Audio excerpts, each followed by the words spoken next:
Bonjour et bienvenue à notre dernière méditation de cette année.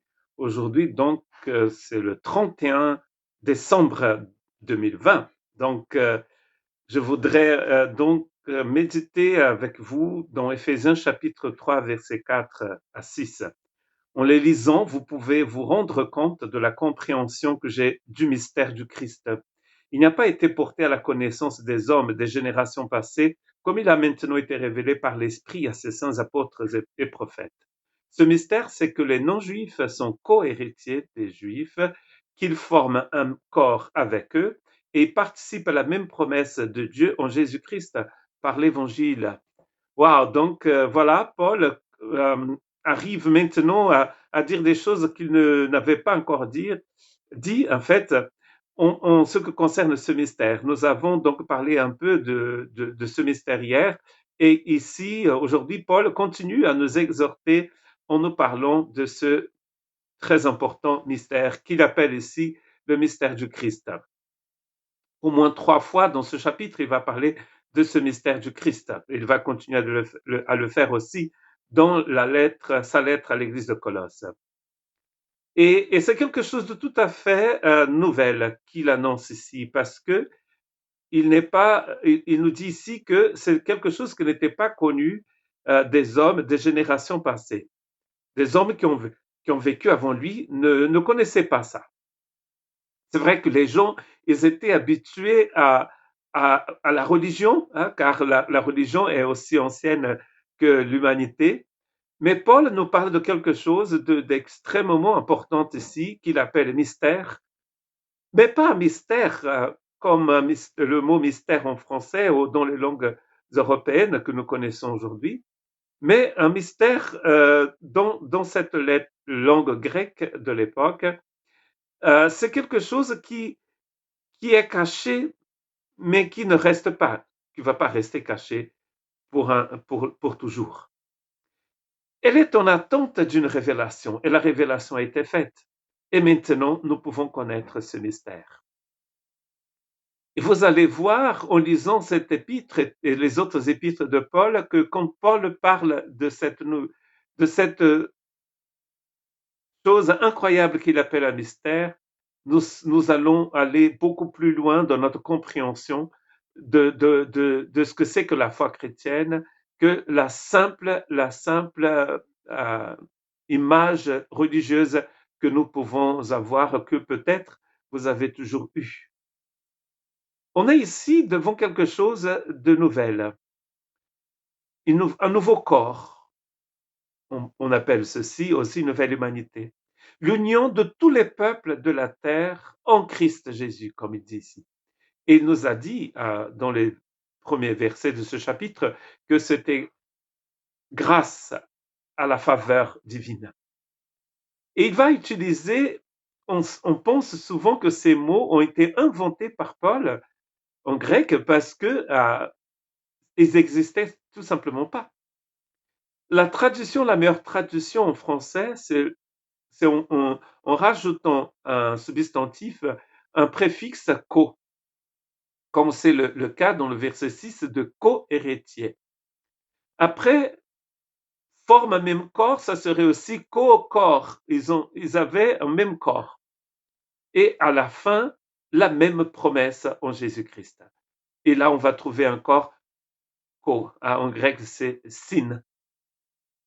Et donc, héritier, un même corps et même promesse. Ici, le mystère du Christ, c'est ça. C'est que Christ arrive par sa mort et sa résurrection, il arrive à mettre ensemble des gens qui n'arrivaient pas à vivre ensemble. Que par leur culture, par leur religion, par la politique exercée dans leur pays, ces gens n'arrivaient pas à vivre ensemble avec d'autres personnes. Pensez à des gens, peut-être des voisins ou des gens de nationalités différentes, de tribus différentes, comme c'est souvent le cas dans certains pays africains, que nous appelons politiquement correctement parlant ethnies différentes, des gens qui depuis toujours ont fait la guerre, ont vécu à part, séparés parfois par la géographie, mais aussi par des histoires de famille, par des histoires qui sont aussi anciennes que les peuples. Imaginons que maintenant toutes ces différences sont complètement détruites à la croix du Christ. Et ces gens finalement vont pouvoir vivre ensemble. C'est de cela dont Paul parle ici. Bien sûr que lui, il n'a pas besoin d'aller très loin. Il est à Rome, mais il a vécu en Palestine longtemps et il connaît bien la différence qui peut exister entre son propre peuple et les autres peuples du coin.